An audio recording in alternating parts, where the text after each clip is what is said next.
What's up, YouTubers and YouTubettes? This is JBsports back with another one. Talk a little bit about Magic. Irvin Magic Johnson abruptly steps down as president of Lakers basketball operations. You know, it's a stunner. A lot of people think it's a stunner, but I'm gonna tell you something, man. I was watching the Michigan State game, the Final Four game against Texas Tech Saturday night, and they kept going to the stands, showing the fans celebrating, and they went to the stands and they showed Kirk Cousins in the stands. You know, as a former Michigan State quarterback and alumni, you know, he gave the Michigan State pregame speech, and I was like, what? You know, and they went, you know, they never showed Magic Johnson in the stands. It kind of, I was like, man, you know, Magic's not there. You know, if Magic was there, they'd definitely be showing him in the crowd. And Kirk Cousins gave the motivational speech. You know, you would have thought that'd have been Magic. You know, but Magic did that back in the Draymond Green team back in Indianapolis. He gave them that speech before they played UConn, and they were underdog in that game, and they went on to upset UConn and play North Carolina in the national championship game. So I told one of my friends at the sports bar, I said, man, Magic not there, man. It's funny. Oh, no, he there. I said, no, man, they're not showing him. If he was there, they'd be showing him in the crowd like they showed Kirk Cousins. He's not there. I said, he's probably back in L.A. trying to clean up that mess that they got going on right now over there. The season they had was a big disappointment. We both laughed about it, but I kind of thought about it. And look at here today, what's going on? Magic Johnson has stepped down. You know, he said he wants to go back to having fun. This year has not been fun for him. So it's just, you know, that's just been a tough situation. You know, it started off great, you know, bringing in, you know, one of the all-time great players in LeBron James. You brought him in, and the Laker fans were all excited, you know, happy, you know, thinking that you know, they got a team that's contending for the championship. You know, they were all happy, but they did not bring the right pieces around LeBron James. You know, you bring in a guy like Lance Stevenson. That guy there is you know, he's a good mid-range shooter. He can get to the basket, but he's a guy that needs the ball in his hand. You know, he's a pick and roll type of player. You know, he's a pretty good passer out the pick and roll, but he's not a spot-up shooter that you need for a player to play with LeBron James. You know, you bring in Rajon Rondo. You know, that was a pretty good move because, you know, you needed another ball handler to take some of the ball handling responsibilities away from LeBron, but then again, you got Lonzo Ball on the team. So how many ball handlers you going to need? You're going to kind of limit his touching. He's the type of player that he needs the ball in his hands. He's not effective just spotting up and shooting because he's not a spot-up shooter either. So I just thought the roster was not put together right. Now you're bringing in guys like JaVale McGee, which was a pretty good player because he could play the, you know, him and LeBron could go in the pick and roll. He could flash to the basket and dunk and stuff like that. Be a pretty good help side defender and stuff like that. But he got hurt. And when he came back, you know, you had made an acquisition bringing in Chandler. Chandler is Chandler and McGee. They're similar type of players. They got pretty much similar skill sets. Both of them guys are you know, guys that, you know, play without the ball. That, you know, they can finish inside. You know, dunking. You know, they're both good weak side defenders. You know, I think Chandler's probably a little bit better at that. You know, playing that playing that primary defender in the middle. Kind of parading the paint, helping out, and coming in from the weak side to block shots. I think he's probably a little bit more effective than McGee, but him and McGee are similar type of players, man. Both now one of them are guys that you can throw the ball down in the post and they can get you some buckets. You know, that takes me to, you know, Zubac. You had him on the team, but you trade him for Mike Muscala from the Clippers. You know, because you're thinking that Muscala fits LeBron game better because he can shoot the three. But it turned out when he got here, he couldn't buy a three. He went real cold when he got to the Lakers. And Zubac went to the Clippers, and he's a great young player. He got a nice little post game. You know, he can put him in the pick and roll. He can score inside. Underrated athleticism. A nice player, a nice young piece that you can build to the future. But Magic Johnson traded him. You know, because he felt that LeBron needed another shooter to play with him. So it's just a lot of dysfunction going on with the Anthony Davis saga going on. LeBron obviously wanted the Lakers to pull the trigger and try to bring him in, and he was willing to get rid of all the young nucleus players on the team to bring in Anthony Davis, and I thought that caused a rift between LeBron and the young players. You know, Brandon Ingram, Lonzo Ball, players like that. It caused a rift between those players like that.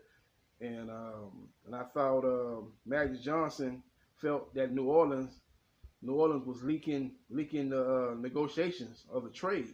You know, at first New Orleans Saints was saying, we're not really interested in trading Anthony Davis. We're not going to even really want to pick up the phone. But then later on they said, well, we'll pick the phone up, we'll listen. But I don't think at no place in time did New Orleans really was serious about trading Anthony Davis during the regular season. And I thought they should have been up front with Magic Johnson about that. And I thought Magic probably feel the same way. I don't think he liked how they handled it. He was trying to make a deal, to get in another superstar to go along with LeBron James, and and better the team. And I think he thought New Orleans should have been up front with it. They should have told him, hey man, we're not gonna trade him during the regular season. We'll revisit this during the off season.